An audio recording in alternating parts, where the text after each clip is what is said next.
119에 신고가 하나 들어와요. 검정색 레저 승용차 5 땡땡땡호가 있다. 더 이상 질문 못하게 탁 끊어버려 전화를. 운전석에 타자마자 때린 거예요. 여성을 때리면서 얼떨결에 칼로 한번 찔러버렸어요. 그게 턱에 들어간 겁니다. 담당 수사관이 기억났던 말이 홀가분하다라고 딱 얘기를 했다는 거예요. 그랬대요 이놈이.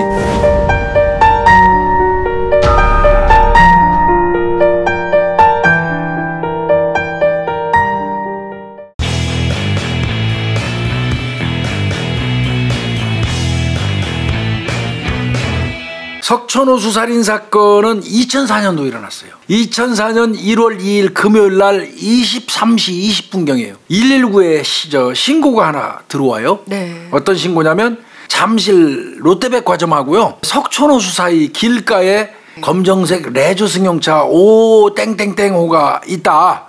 근데 거기에 사람이 많이 닫혀있다. 호남말 시를 쓰는 30대 남자라고 추정해요. 그러다 보니까 전화하신 분은 어디세요? 근데 잠실과 네. 석촌호수 주변이 아닌 거예요. 교대역 쪽에서 찍히는 거예요. 네. 교대역. 그 잠실 그 석촌호수 그 인근을 어떻게 아시고 전화했어요? 하고 이제 물어봤겠지 119가. 네. 네 지나가다가 봤는데 공중전화 찾다 보니까 내가 역까지 왔어요. 교대역까지 왔다는 거예요. 그러니까 빨리 가보세요. 더 이상 질문 못하게 탁 끊어버려 전화를. 근데 그날 또 당일날 수서경찰서에 사건 하나가 또 신고가 접수가 됐는데 백화점과 호수 사이에 있는 그 장소에 검은색 승용차에 어떤 한 여성이 뒷좌석에 엎드린 채 사망했다라는 내용이었습니다. 43살 먹은 여성 A씨인데요. 네. 가서 보니까 수사 형사들 보자마자 이거 바로 알 수 있었어요. 이건 타살이다. 이건 살인사건 맞다. 그 이유가 뭐냐면 노란색 테이프로 묶여있는 상태예요. 발이. 그러면 이거 타살이죠. 100%.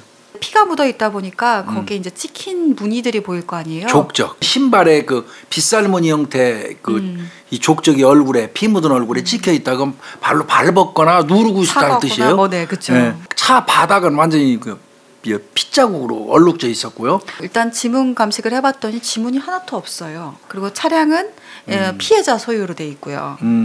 그리고 차 내에서 피 묻은 목장갑이 하나 나와요.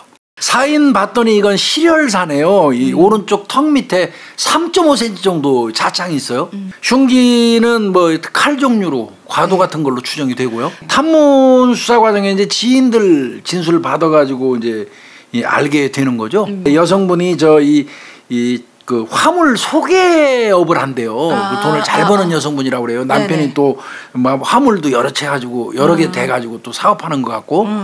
그런데 그 당일날 어떤 뭐 일이 무슨 소개를 한 데까지 여부는 모르겠습니다만 거래처에서 300만 원 수표로 받은 게 있었다는 거예요. 당일날 그게 없어진 거죠. 이제 나중에 확인한 거지만. 그러니까 그 장지갑 속에 운전면허증하고 계약금 300만 원 그 수표로 들어 있는데 그게 없어진 걸 이제 나중에 확인을 하게 된 겁니다. 그러면 이건 강도일 가능성이 높죠. 네. 일단은 그 제 1차 포커스는 주변 인물에다 맞추는 게 맞습니다. 네. 당연히 119 신고한 사람은 계속 추적해야 되고 그리고 이제 아까 말씀드린 것처럼 지인을 통해서 당일날 300만 원의 계약금을 받았다는 얘기를 확보했잖아요. 이건 네. 굉장히 중요해요. 그 여성한테 희생자 여성한테 300만 원을 지불한 거래처가 있을 거 아니에요. 네네. 그 거래처로 경찰이 가서 물어봤어요. 300만 원 줬다고 그러는데 뭘로 줬어요? 현금으로 줬어요? 만 원짜리로 줬어요? 그땐 그러니까 100만 원짜리 수표 3개, 3장으로 줬습니다. 그 얘기 나온 거예요. 그러면 이 100만 원짜리 수표를 또 쫓아봐야 되겠죠. 그리고 어디에서 발급된 수표 100만 원짜리를 그 여성한테 준 거요? 하고 거래처한테 물어봤겠지. 네. 그러니까 이분들은 이제 그 거래처에서 얘기하는 거예요. 성남에 있는 이제 K은행 태평로 지점에서 발급받아가지고 100만 원권 3장을 그 줬다. 네. 그리고 그 1년 번호까지 기재를 해놨어요. 거래처다 보니까. 그렇죠. 1년 번호가 나오면 그 수표가 돌다가 최종 입금되는 게 있죠. 은행으로. 그렇죠. 입금이 되면 은행에서 누가 와서 입금했는지를 알아놓는단 말이에요. 그 사람을 이제 경찰이 추적하는 거란 말이죠. 근데 그때가 아까 말씀드린 것처럼 금요일 밤에 시작됐으니까 네. 주말이 이어지잖아요. 월요일 날 1월 5일 날 아침에나 이 은행에 수표가 들어왔는지 그렇죠. 확인을 할 수 있단 말이에요. 그렇죠. 그렇죠. 네. 1월 5일 날 딱 가서 은행 같은 데 다 조회를 한 거죠. 예. 혹시 이 1년 번호의 수표가 들어왔습니까? 예. 그랬더니 들어왔어요. 경기 평택과 대전에서 2장이 딱 들어왔습니다. 그러면 300만 원 가져간 중에서 2장이 사용된 거네요. 200만 원. 네, 200만 원 사용된 거예요. 그러면 이제 당연히 그 수표를 입금한 은행에다 입금한 그 사람을 경찰이 적어놨다가 이제 은행에서 주니까 경찰이 찾아갔죠. 네. 자, 먼저 경기도 평택으로 먼저 가자고요. 평택에서 입금한 사람 뭐 하는 사람이에요? 네, 율락업소 운영자입니다. 이 사람을 대상으로 해서 이제 물어봤어요. 당신 이 수표 어디서 났어? 그랬더니 1월 3일 날 새벽에 우리가 1월 2일 날 사건 났죠. 밤에. 네. 1월 3일 날 새벽에 30대 초반의 남성 2명이 왔다. 그래가지고 100만 원짜리 수표를 내고 아마 두 사람 매춘 금액이 30만 원인가 봐요. 70만 원을 현금으로 거슬러 갔다. 30만 원 화대로 받은 거다. 그러니까 이거죠. 이 얘기죠. 그러면 이제 거기서 물어보죠. 그럼 너 두 놈이 와서 윤락하고 갔다면서 생김새 얘기해봐. 두 사람 생김새 얘기. 한 명은 한 180cm 정도 될까요? 근데 뒷머리가 네, 여기 어깨까지 닿는데 되게 장발이더라고요. 또 얘기를 하고 한 명은 175cm인데 얘는 스포츠형 머리였네. 라고 이제 얘기를 하는 겁니다. 한 장은 대전에 있었잖아요. 네. 대전 그럼 쓴 사람 또 찾아가야죠. 네, 대전도 역시 룸사롱 매춘업소였습니다. 이 새끼들 아주 근데 강도지 돼가지고. 그러니까요. 여기도 2명의 남자가 왔다고 해요. 예. 근데 이게 한 명은 인상 차이가 같은데 한 명의 인상 차이가 달라요. 한 사람은 외국인처럼 보였다고 이렇게 얘기했더라고요. 네, 스포츠형 머리가 빠지고 한 명이 외국인 같이 생겼다. 네. 그러면 이제 그 3명에 대한 몽타주를 작성하겠죠, 당연히. 네. 그리고 탐문을 시작해야죠. 일단은 전과자, 우범자 있잖아요. 네. 그러면 저희가 제일 먼저 하는 게 동일수법 전과자를 그렇습니다. 뽑는 거거든요. 딱 뽑았더니 동일수법 전과자 6만 명이 나와요. 우리나라의 강도 살해 사건 범죄자가 이렇게 많은지는 몰랐네요. 6만 명을 이제 뽑는데 경찰은 얼굴 못 보잖아. CCTV 발견 못 했으니까. 네. 근데 본 놈이 있죠. 본 사람 둘 있죠. 평택과 대전에서 그 사람들은 봤죠. 네, 그 사람들 봤으니까 그 사람들은 딱 코가 걸린 거예요. 경찰한테. 협조하기 싫어도 해야 돼요. 그러니까 불러요. 그 두 사람. 6만 명 동일수법 전과자 보여줘요. 그래서 비슷한 사람 도출하기 시작하는 거예요. 20명을 추립니다. 비슷하다고 논 사람이 20명을 추려. 근데 그 사진만 갖고는 안 되니까 그 20명의 최근에 주민등록증 등본에 있는 거, 그 다음에 가장 좋은 게 운전면허증 그 사진이에요. 그 사진을 구해가지고 와서 20명 거를 이거 보여주면서 다시 한번 봐봐. 이 사람들 맞나? 아, 다 아니래. 없다고. 그러니까 거기서 형사가 끝날 줄 알았거든, 이 두 사람은. 근데 형사들이 미안한데 하나 더 남았어. 갑시다. 차 타쇼. 어디 가는데요? 차 타요. 그래가지고 어디로 갔냐면 피해자가 사무실 운영했잖아요. 네. 피해자 사무실 그 인근에 있는 놈들이 가능성이 있잖아요. 피해자 사무실이 있는 성남의 동사무소로 데려가요, 이 두 사람을. 그래서 동사무소에서 30대 전후 남자들 사진만 다 뽑아요. 그래가지고 다 지금부터 봐 또. 자, 또 동사무소에 있는 주민들 사진을 30대 전후 사진들을 다 보여줍니다. 그 사람들 차 또 태워가지고. 이 사람 비슷한데요? 그러면은 직접 가서 또 그 주소에 찾아가서 이 사람이 사람 데리고 와서 보여줘. 어찌됐건 이건 어쨌든 협조를 해준 거잖아요. 그러면 억울한 네. 범인을 잡기 위해서 하는 일이니까 이런 거 도와주는 건 좋은 일 한 거예요. 네. 처벌은 처벌이고. 그렇죠. 교수님 근데 수표 2장은 일단 평택과 대전에서 나온 건 이렇게 수사가 되고 있었는데 그래서 다 꽝 됐어요. 결국은 그거는. 아직 한 장이 있잖아요. 네, 이제 거기에 희망을 걸죠, 경찰이. 사건 발생 8일 후인 1월 10일 날 예. 수표 한 장이 여기 은행에 입금이 됐어요. 라고 예. 딱 그 신고가 들어옵니다. 근데 또 그날이 토요일이에요. 1월 10일이. 네. 그래서 1월 11일 날은 일요일이고 못 하죠. 1월 12일 날 영장 받아가지고 가야 되거든요. 은행에서 그 협조 받으려면 영장을 받아가지고 가서 확인을 했더니 서울 명동의 땡땡금융이라는 환전상이 입금을 했어요. 그러면 그 사람 또 데려다 조사하겠죠. 네. 그 환전상 데려다 조사했어요. 환전상이 아니 나도 받았다. 그렇지. 그럼 누구한테 받았어? 이사장이라는 사람한테 내가 받았는데. 그 이사장 어떤 사람인데? 아니 나이 잘 모르죠. 그러니까 나는 모르지만 이 사람을 우리 그 환전상 전체에다가 알아보면 이 사람 아는 사람이 있을 수도 있어. 그래서 명동에 있는 그러니까 뭐 땡땡금융, 댕댕금융, 뭐 무슨 금융 다 찾았겠지 그 운영하는 사람들. 네. 그래서 하다 보니까 아닌 게 아니라 나오네. 이게 어떤 댕댕금융 어떤 그 사람이 안다나 이 사람. 아, 이 사람 이씨 맞아 이씨. 근데 이 사람 55세 이씨인데 이거 중국 보따리상인데? 이렇게 나온 거야. 그러면 이제 근접해 가는 거죠. 추적하려고 그랬더니 1월 13일 날 중국으로 출국했네. 그러니까 중국에 있는 그 이 씨하고 연락을 하는 겁니다.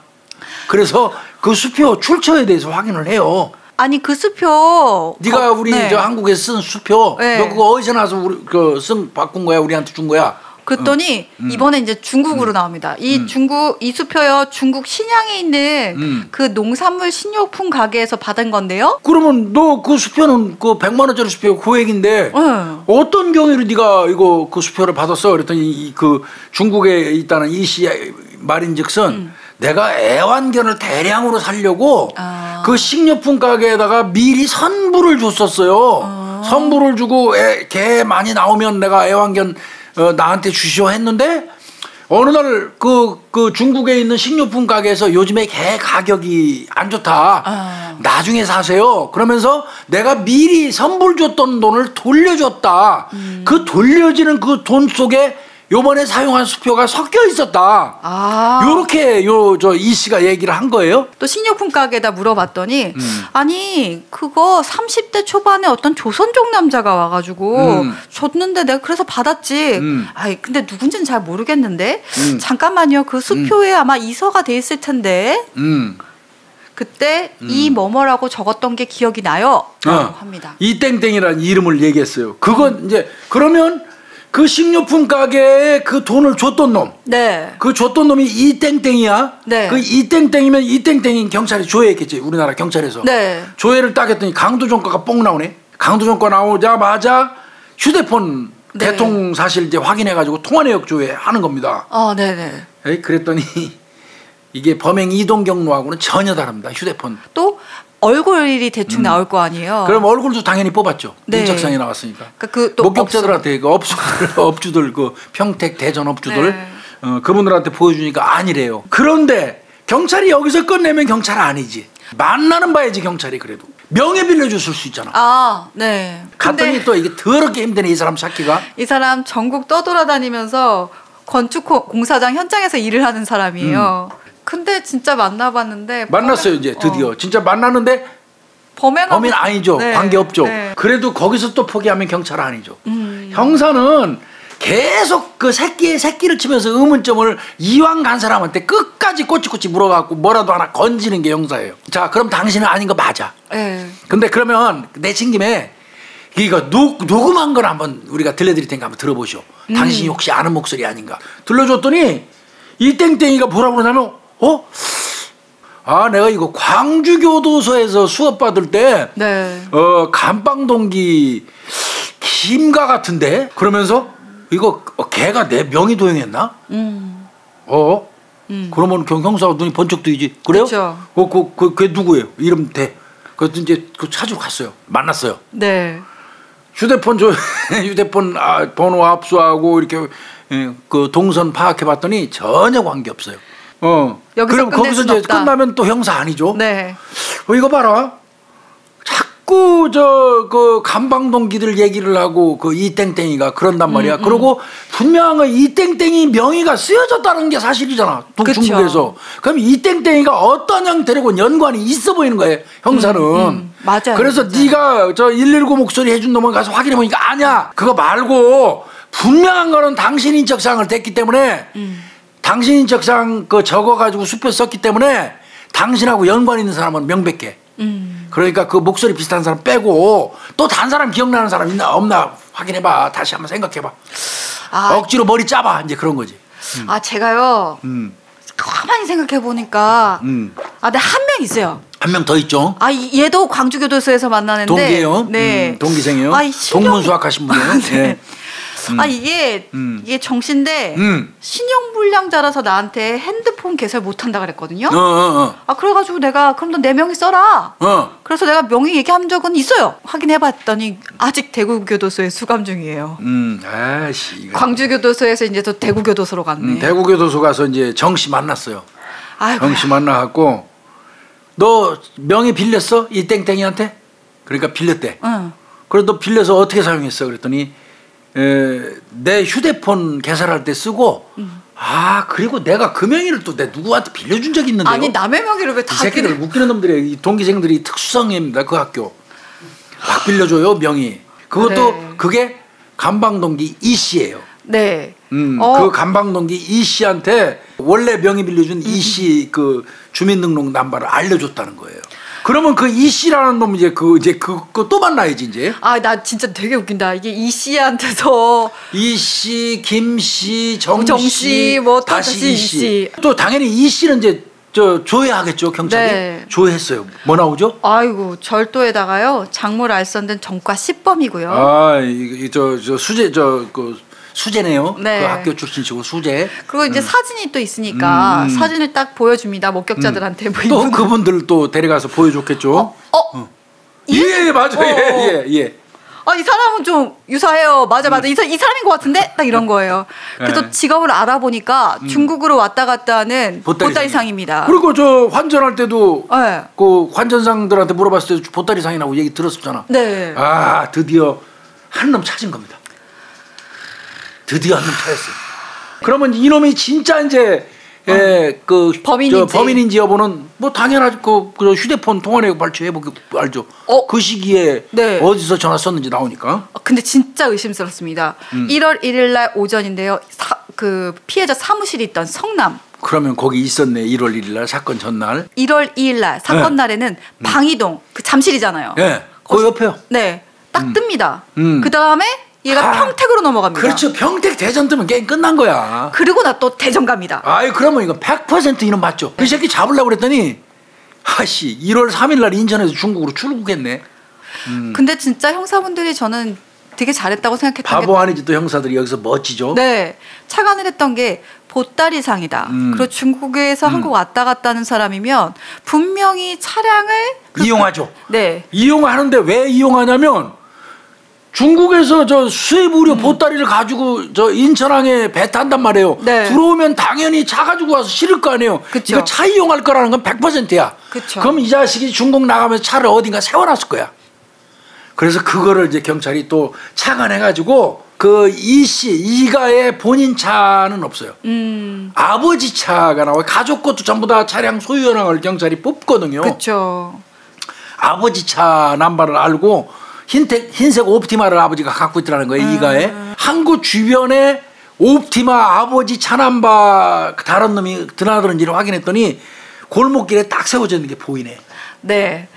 그리고 이미 이제 단서 범인이라는 게 거의 확실시 되다 보니까 압수수색 영장 밟아서 당연하죠. 예. 차량 내부까지 확 따가지고 이제 내부 수색하는 거죠. 수색을 합니다. 예. 근데 거기서 예. 목장갑 나옵니다, 교수님. 그러면 한 짝이 거기 있었네. 네.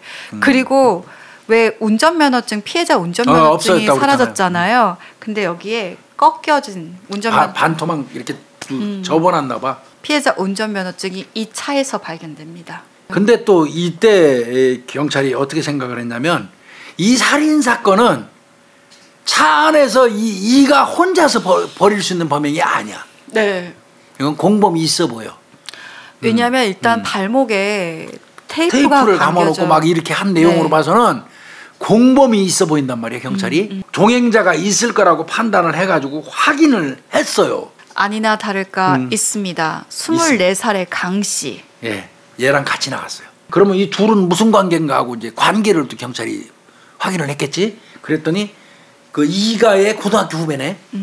예, 강가가. 네. 그러면 이제 강가도 휴대폰 내역도 통화 내역 뭐 분석해 보면 얘도 평택하고 대전 나와야 돼. 그렇죠. 특정이 일단 됐으니까. 그러면 공범이야? 네. 했어요? 네, 했습니다. 네. 성남에 갔다가 잠실 갔다, 평택 갔다, 대전 갔다. 딱 맞네. 이동 경로. 범행 이동 경로. 그죠? 네. 그러면 일단은 이가하고 강가는 범인이에요. 네. 그래서 입국 시에 통보 요청을 했어요. 들어오면 공항에도 하고 항구에도 하고 이제 입출항 거기다 1월 27일 날 아침 9시에 강 씨가 중국에서 인천으로 들어올 배를 예약했다는 거예요. 요거 이제 이거 겨들어오기만 하면 나 거 채면 되네. 네. 들어왔죠. 1월 27일 날 새벽에 겨들어왔네요. 네. 형사들 그쪽에 한 20명이 다 잠복을 했대요. 27일 날 새벽부터 대기를 했구나 이제. 네. 잡았는데 요것들이 어떻게 잡혔냐면 지네 차 세우는 데 있었지. 이미 경찰이 압수수색 다 했잖아. 네. 내부 다 살피고. 그런데 거기에 이가는 안 왔어요. 강 씨가 이가 아버지의 차키를 받아가지고 와서 그걸로 겨들어가는 거예요. 그러니까 그 강가만 딱 낚아챈 거예요. 어쩔 수 없죠. 그놈이라도 잡아야죠. 그렇죠. 그래서 증거조사한 거 있잖아요. 통신수사. 이동경로 성남, 잠실, 평택, 대전이면 무작정 이거 범인이에요. 그리고 결정적인 목격자 있잖아요. 또 두 분 모셔다가 이제 그 놓고 쟤 맞죠? 그러니까 오케이. 맞는 거죠. 그러니까 꼼짝 못하고 이 새끼 인정을 했습니다. 네. 그런데 요 강가의 휴대폰을 통화 내역 조회를 하는 과정에서 보니까 범행 동시간대에 열심히 또 강가하고 전화 통화를 하던 놈이 또 하나 나와요. 네. 전화 주고받던 놈이 그 유가예요. 그게. 얘도 범인 맞지? 강가야. 얘도 범인 맞지? 그랬더니 이 유 말하는 놈 얘도 동선 겹치는데 너 맞지? 그러니까 공범 인정해요. 네. 그러면 요 잡아야죠. 1월 28일 날 요 유가라는 놈이 경남 진주 여관에서 자빠에 자고 있는 거예요. 그게 나왔어요. 그래서 갖다 따버리죠. 네. 그래서 강가 유가는 딱 잡았어요. 요 놈들이 이 범행에 이제 시작하게 된 계기를 한번 쭉 설명을 드리고 가자고요. 네. 2003년 12월입니다. 그러니까 1월에 발생했던 사건이니까 12월 중순경에 이가가? 네. 이가가 딱 그랬답니다. 운수업 올해에서 내가 돈 많은 아줌마 하나 알고 있는데 야, 한탕 해보자 라고 먼저 제안을 했다는 겁니다. 그러니까 저 강가놈이 오케이 한 거예요. 네. 그러면서 이제 자기 학교 동기를 또 육아를 끌어들인 거예요. 네. 그래서 세 놈이 이제 범행하기로 모의를 한 거고요. 그렇죠. 그리고 나서 12월 31일 날 수원에서 모여가지고요. 이 씨 차를 타고 시장을 딱 갔대요. 그래서 야 과도 골라 노란 박스티 그다음에 목장갑 이렇게 범행 도구를 구입한 거죠. 그리고 2004년 1월 1일 날 새해 첫날 피해자 사무실을 사전 답사했어요. 야 봤지? 여기에 이 여자가 여기서 아마 퇴근할 때 우리가 잡는 거야. 이제 하고 지들끼리 이제 모텔로 가요. 네. 모텔에 가서 역할 분담하는 거예요. 내가 어떻게 하면 차를 치고 들어가고 너는 어떻게 제압하고 너는 박스테이 묶고 이제 역할 분담을 1월 1일 날 하고 실제로 1월 2일 날 18시 30분이에요. 네. 피해자가 사무실에서 나왔죠. 네. 그래서 승용차 탔어요. 자기 레조가 본인 거잖아요. 검정. 그렇죠. 탔어요. 그러자마자 피해자가 이 차를 타면 뒤에서 강 씨하고 뒷좌석으로 우다다다닥 타는 거예요. 유 씨하고 강 씨가? 네. 과도를 들이대면서 입을 막고 과도를 들이대면서 가만히 있어. 이렇게 이제 위협을 한 거죠. 미리 운전석에 타자마자 타면서 강가가 막 때린 거예요. 여성을. 그래갖고 여성이 막 코 터지고 했겠죠. 그 상황에서 뒤로 밀쳐내서 거기서 때리면서 얼떨결에 칼로 한번 찔러버렸어요. 그게 턱에 들어간 겁니다. 네. 그러면 이미 거기서 피가 많이 났겠죠.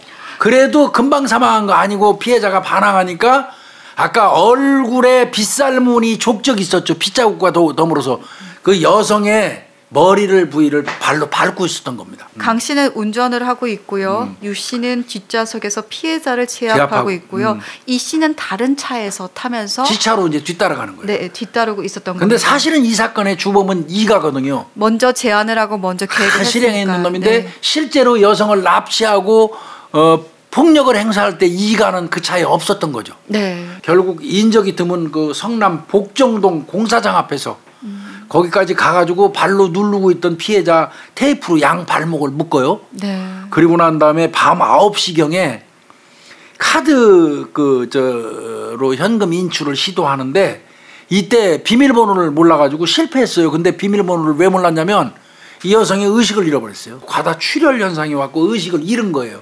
그러다 보니까 이놈들이 비번을 못 챙긴 겁니다. 그래서 카드에서 돈 빼는 거는 못했고요. 그래서 수표 3장 들어있는 장지갑 속에 수표 3장, 현금 25,000원, 운전면허증. 운전면허증 가져간 이유는 알죠? 요놈들이 남의 명의 빌려주고 하니까 이거 써먹으려고 그런 거예요. 원래는 그 석촌호수에다가 차를 빠뜨리려고 그랬대요. 시신까지 있는 상태에서. 근데 그렇게 못했어요. 그게 쉽지가 않죠. 네. 네. 그래서 그 23시경에 차 버리고 평택으로 이동을 했다는 거고 세상에 사람 죽이고 평택으로 이동해서 두 새끼가 거기서 윤락한 겁니다. 그 사이에 피해자는 그때까지는 숨이 안 끊긴 거예요. 과다출혈 상태에서 서서히 죽어간 거죠. 자, 남은 거는 이제 중국으로 도망간 이가죠, 그죠? 사건은 2004년도 1월 달에 발생했잖아요. 네. 자, 그때 이제 저 두 새끼 잡고 다 했는데도 이가는 중국에서 안겨 들어오니까 못 잡았잖아요. 네. 그래서 경찰이 인터폴 적색 수배해요. 그리고 세월이 한없이 흘렀어요. 9년 됐어요, 9년. 횟수로 10년. 네. 2013년 12월 24일 날 중국 공안이 이 새끼 검문 과정에서 잡았어요, 이게. 적색 수배자라는 걸 알고. 네. 그래가지고 중국 공안이 한국 경찰한테 인계한 게 2013년 크리스마스 이브 날 12월 24일 날. 그래서 2013년 12월 29일 날 우리나라 들어옵니다. 그래서 구속돼요. 담당 수사관이 이제 처음으로 인수인계 받을 거 아니에요. 인수인계 받을 때 기억났던 말이 이 인수인계 딱 봤는데 홀가분하다라고 딱 얘기를 했다는 거예요. 이 씨가. 그랬대요, 이놈이. 네. 네, 그래서 한국 가서 네, 처벌받고 제값 치르겠다. 이 새끼 왜 범행했냐고 했더니 이가 이놈이 내가 보따리 상을 하다가 의류 보따리 상을 하다가 사업 아이템이 하나 생각났다. 네. 근데 돈이 없었다. 그래서 사업 자금이 부족해서 내가 범행을 결심하게 됐는데 성남시의 어떤 한 운수 업체 관계자가 이런 얘기를 하더라는 거야. 아우, 저 여자 저 돈 엄청 많아. 이렇게 얘기를 해주더라는 거예요. 그 말을 듣고 저 여자를 타겟으로 삼아야 되겠다. 이렇게 마음을 먹었다는 거예요. 그래서 고등학교 후배인 강가가 또 육아를 끌어들였는데 육아 같은 경우는 채무가 좀 있는 상태라 그냥 강가가 저 교도소 그 동기가 그냥 오라고 그러니까 바로 온 거고 네. 강가는 이가가 꼬인 거예요. 야, 돈 한탕 해가지고 중국에 내 아이템이 있는데 중국 왔다 갔다 하면서 큰 사업하는데 동업하자 나랑 같이. 그래서 이놈은 같이 사업한다고 생각하고 그 이가한테 동조한 거고 강가 네. 고등학교 후배는. 그래서 이제 이 세 명이 이 범행에 나선 거고요. 이 새끼 이제 받았죠. 중국에서 인수해가지고 재판에 회부했겠죠. 회부했는데 징역이 어떻게 떨어졌죠? 너무 놀라시지 마십시오. 12년을 떨어졌습니다. 이게 12년 떨어진 이유가요. 치명적인 폭행과 상해는 피고인 아까 운전했다 그랬잖아요. 네, 자기 차량. 지차 운전이 뒤따라갔죠. 피해자가 타 있는 차량에서 탑승하지 않았던 상태에서 폭행과 상해, 살인이 발생을 했기 때문에 이건 유 씨와 강 씨에 의해서 발생한 것으로 고려가 된다. 그러니까 직접 저 살해 동조하지 않았다는 거예요. 쉽게 얘기해서. 그러면 교수님 강 씨하고 유 씨 있을 거 아니에요? 강가는 15년. 네. 강가가 칼 한번 찔렀거든요. 그리고 뒤로 밀어 넣었단 말이에요. 그래서 강가가 15년, 유가가 12년. 그리고 이가 이거 뒤늦게 잡힌 새끼도 12년. 천하에 죽일 놈들 세 놈이 결국 그 어려운 과정 끝에 이렇게 검거가 됐다. 그러면 이제 119에 전화했던 사람은 누굴까요? 네네네 교수님. 그 유가 같습니다. 유가. 호남말 쓰고 30대 추정 그 유가로 보입니다. 그래서 그 부분이 유가가 아무래도 가담 정도가 조금 덜했고 처벌이 3년 적게 받은 요인 중에 하나. 그 사건 참 형사들 꼼꼼하게 수사 많이 잘 했습니다. 네. 네, 교수님 감사합니다. 네, 수고했습니다.